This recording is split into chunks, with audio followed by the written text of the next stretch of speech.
Այլ թեմաների մասին։ Շաբաթներ առաջ հանրային լրջագույն քննարկումների առարկա դարձավ առանց վերջույթների ծնված երեխայի պատմությունը։ Հիշեցնեմ, որ ըղիության ընթացքում ծնողներին չէին ասել, որ երեխան խնդիրներ ունի, եւ այդ մասին պարզ էր դարձել ծննդաբերությունից հետո միայն։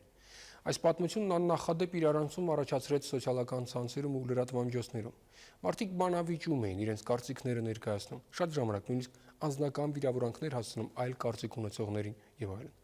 Կարճ ժամանակ անց, սակայն, թեման փակվեց։ Ամենայն դեպս քննարկումներ այդ թեմայով այլևս չէին ընթանում։ Սոցիալական ցանցերի համախտանիշն է, շատ արագ հայտնվում է թոփ թեմա, բուռն կերպով քննարկվում, գրքեր բորբոքում եւ նույնքան արագ էլ փակվում այն քննարկողների համար, մինչդեռ թեման որպես այդպեսին մեղմ ասած չի փակվում։ Իսկ ինչ եղավ երեխայի հետ։ Արդյոք մարդիկ, ովքեր ուժերի վերջին լարումով իրենց ճշմարտացիությունն էին ապացուցում ու անարգանքի սյունին գամում երեխային մանկատուն հանձնած ծնողներին կամ իրենցից տարբերվող կարծիք ունեցողներին, հետաքրքրվում են երեխայի ճակատագրով։ Երեխան ի վերջո ոչ միտեղ չի անհետացել, չէ՞։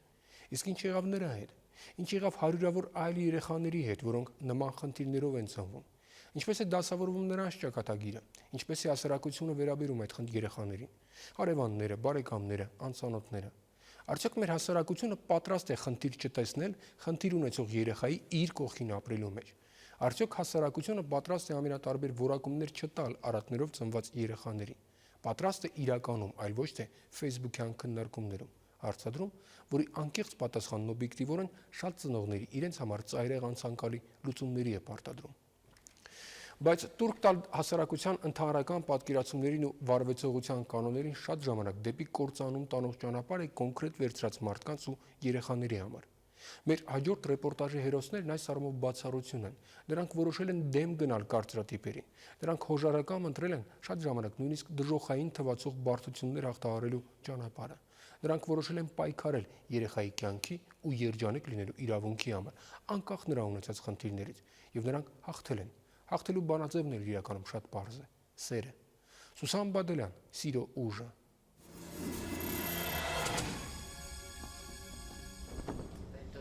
Այս լուսանկարներում բոլոր բալիկներն են շփտում, իսկ ծնողներն էլ ավելի ուրախ են։ Ալբոմում Հայաստանից որդեգրված հաշմանդամ փոքրիկներն են, որ այժմ սիրվելով մեծանում են օտարերկրացի հայրիկ-մայրիկների գրկում։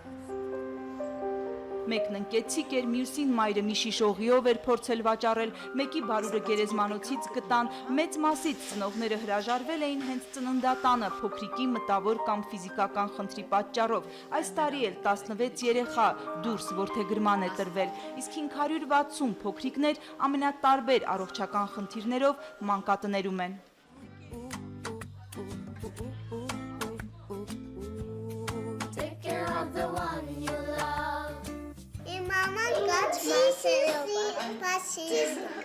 Մանկատան եմ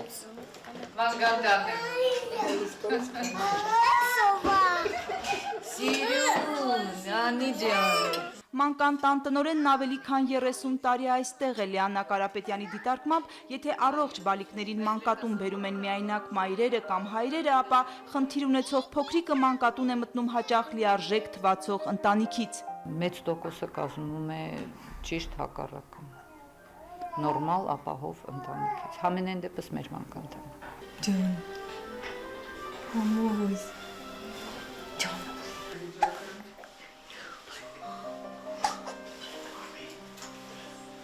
Դայակների մանկաբույժների հոգատարությամբ շրջապատված այս երեխաներին ծնողներն էլ են այցելում, երբեմն սիրտները տաքանում է, երբեմն հակառակը, նայած թե փոքրիկն առողջական ինչ վիճակում է։ Մանկան տանն այսօր 70 երեխա է խնամվում, հիմնական մասը տարբեր խնդիրներ ունեն։ Բազմակի արատներով, նյարդային խանգարումներով 130 փոքրիկներ էլ Գյումրու երեխաների տանն են։ Այս տարվա ընթացքում ընդունելությունը եղել է 37 երեխա, որոնցից իհարկե համարյա 50% ընտանիքներից է եկել, 50-ը եկել է ծննդատներից։ Այստեղ էլ որդեգրողները հիմնականում արտասահմանից են։ Մանկատան տնօրենը Միացյալ Նահանգներում մանկատուն չի տեսել է Դաունի սինդրոմով երեխա որդեգրել ցանկացողների հերթ։ Եթե ընտանիքում արդեն նման երեխա է ծնվել, ծնողները նրա համար նրան նման քույր կամ եղբայր են փնտրում։ Իհարկե պետք է ապացուցեն խնամել ի վիճակի են։ Ծնողը պետք է ցույց տա, որ ինքը ի վիճակի է խնամել, բուժել, մեծացնել խնդիր ունեցող երեխային։ Սոցիալապում են վստահեցնում միջպետական որդեգրման տրվող ընտանիքները վերահսկողության տակ են, ամեն մի երեխայի համար հաշվետվություն է ներկայացվում։ Որդեգրված բալիկներն էլ հիմնականում ստանում են այնինչ անհրաժեշտ է, հոգատարությունից մինչև բժշկական օգնություն։ Նրանց նաև պետությունն է օգնում ամենատարբեր արտոնություններով, այլընտրանքային ծառայություններով։ Ինչ է արվում այստեղ Հայաստանում, որպեսզի հաշմանդամ փոքրիկը մեծանա կենսաբանական կամ որդեգիր ընտանիքում։ Համարյա ոչինչ, ընդունում են աշխատանքի ու սոցիալական հարցերի նախարարությունում։ Պայմանավորված երկրի սոցիալ-տնտեսական իրավիճակով եւ այլընտրանքային ծառայությունների բացակայությամբ երկրում, համայնքային ծառայությունների բացակայությամբ, սոցիալական երաշխիքների անհասանելի լինելու, այս երեխաների համար անհասանելի լինելու պատճառով երեխաները հիմնականում հայտնվում են մանկատներում։ Լենա Հայրապետյանը գիտի, թե այլ երկրներում պետությունն աջակցության ինչ ծրագրերով է հաշմանդամ ունեցող ընտանիքը պահում ուշադրության ամենակենտրոնում։ Այստեղ Հայաստանում արատ ունեցող նորածնի մայրիկը հենց ծննդատանն է հայտնվում անելանելիության հոգեբանական ծանր վիճակում, եթե սրան էլ գումարվում է սոցիալական հարցը, հետո տանը մի քիչ ուրիշ երեխա ունենալու անհարմարությունը հարևանն ինչ կասի, մյուս երեխաները տանը կմնան, ապա դժոխքը պատրաստ է։ Նույնիսկ թեքթև խնդիրներ ունեցող երեխաները, որոնք այսօր իսկապես հոգս են ընտանիքների համար, ու այդ ընտանիքները հրաժարվում են, միայն այդ պատճառով հրաժարվում են իրենց երեխաներից։ Դժվարությունների, փորձությունների միջով այս տան անդամները անցան 4-ամյա Գարիկը աշխարհի ամենատակ գրկում է հարազատ մայրիկի։ 2-0 մամային կարած գրկես։ Մի հատ 2-0 գրք։ Դավայ, հա, դե գրկի, ոխ։ Ես էլ ենք նոր սկսել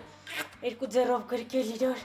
Մի սրտիկին այսենց հանեմ նկարեք իրան։ Առողջ հղիություն, ոչ մի կասկած, բայց Գարիկը ծնվեց մանկական գլխուղեղային կաթվածով, 4 վերջույթները վնասված էին, երիտասարդ մայրիկը չնահանջեց։ Կարևորը այնա, որ ինքը փրկվել է։ Կարևորը այնա, որ ինքը ապրում է։ Մենք մեծիս էլ երեխան իհարկե սկզբից ստրեսային վիճակներ ապրեց, այնպես չի որ մենք չենք անցել այդ բոլոր փուլերի մեջով։ Լիարժեք ընտանիքը հենց սա է, ասում է Նարինեն, պատմելով ամուսնու ավագ որդու հարազատների աջակցության մասին, երբ նորածին Գարիկի վիճակը պարզապես ծայրահեղ ծանր էր։ Բոլորի սիրով շրջապատված փոքրիկը միայն հաջողություններ է արձանագրում։ Կփորձենք հիմա մենք ձողիկը ձեր ձեռքով ուտել, այս կարող է մարդկանց համար թվա, որ սա ինչա որ, բայց մեր համար սա մեծ երջանկություն է իրականում, թե մի հատ կեր, որ խայտառակ չեն մնա։ Դավայ, կծի դե։ Գարիկին տանգանձն են համարում, ինքն էլ դա գիտի, պատասխանում է փոխադարձ շպիտով։ Նարինեն չի հասկանում նրանց, ովքեր դժբախտ լինելու պատճառներ են որոնում։ Նա իր շուրջն է հավաքել մանկական ուղեղային կաթվածով փոքրիկների մայրիկների 150 հոգու։ Բոլորն անապահով են, միջոցներ են փնտրում ու գտնում վերականգնողական բուժական կուրսերի համար։ Պետության օգնությունն այստեղ չնչին է, մայրիկներն էլ մենակ։ Չկան համայնքային ծառայություններ։ Յուրաքանչյուր վարչական շրջան, գյուղ, մարզ,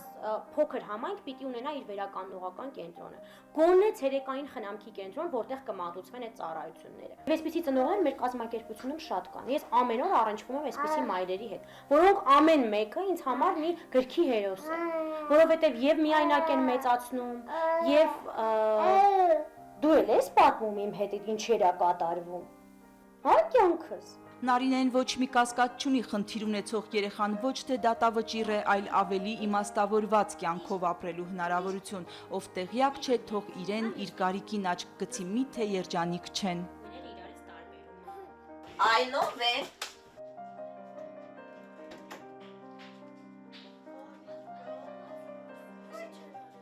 Ուխտուն եմ գնում, Հովանեսը դասերից հետո տուն գալիս, միշտ նույնն է ասում մայրիկին, երեցկին Անահիտն է արդեն 1 տարի մայրություն անում 11-ամյա Հովանեսին ու 10-ամյա Հուսիկին։ Արգավանդի Սուրբ Սարգիս եկեղեցու հոգևոր հովիվ Տեր Գրիգոր Քահանայի ընտանիքը միակն է Հայաստանում, որ հաշմանդամություն ունեցող երեխայի է որդեգրել 2-ին, սկզբում Հովանեսն էր, հետո Հուսիկը։ Չսպասված տեղից գանձերը հայտնվեցին մեր տանը։ Արգավանդի եկեղեցին Իզմիրյան մանկատան հետ համատեղ ծրագրեր էր իրականացնում, այդպես որդիները գտան իրենց ծնողներին։ Հուսիկը ոտքի մկանների խնդիր ունի, 10 օր առաջ վիրահատել են, 40 օր էլ պետք է պարկի։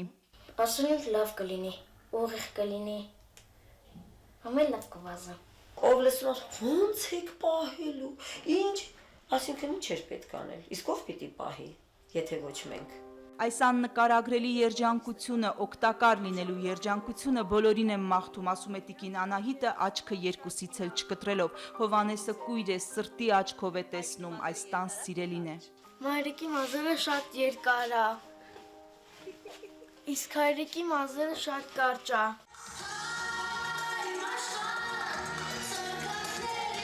Սիրուն շեկլիկ տղան ոչ միայն ընտանիք, նաև հաջողություն գտավ Սպիտակ ձեռնափայտ Մոսկովյան միջազգային փառատոնում Դիանա Գուրցկայան 400 հոգու միջից հենց իրեն ընտրեց համատեղ հայերեն երգելու համար։ Մայրիկն ու քահանա հայրիկը միմյանց փոխարինելով հասցնում են տղաներին արվեստի դպրոց էլ տանել։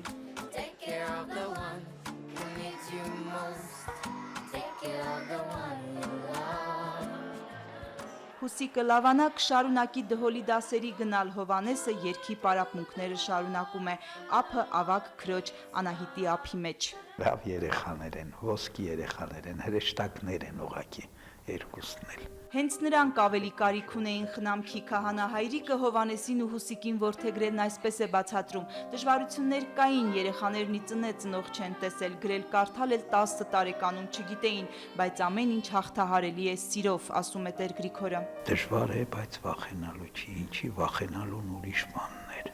Ես միշտ ուրիշ բանից եմ վախեցել։ Ինչից։ Այդ երեխաները հաշմանդամ էին եւ ծնողազուրկ մանկատանը։ Սա ավելի վախենալու է։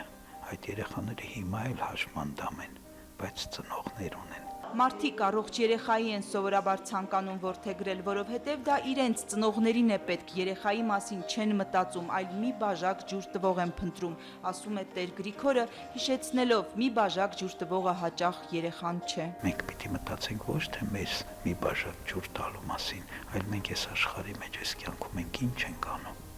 Մենք ում կարող ենք մի կտոր հաց տալ, մենք ում կարող ենք մի բաժակ ջուր տալ։ Դեռ հարց է, թե ով է ում օգնում, նրանք են մեզ օգնում, ասում է Տեր Գրիգորը։ Վկան իր տունը ներդաշնակ ու սիրով, երեցկին է գեղեցիկ աշխուժ տիկին Անահիտը, ավագ դուստրը, մեկը մեկից քաղցր բալիկները, ճարպիկ Հուսիկն ու նրբակիրթ Հովանեսը, որ ուխ ընտանիք ունեն։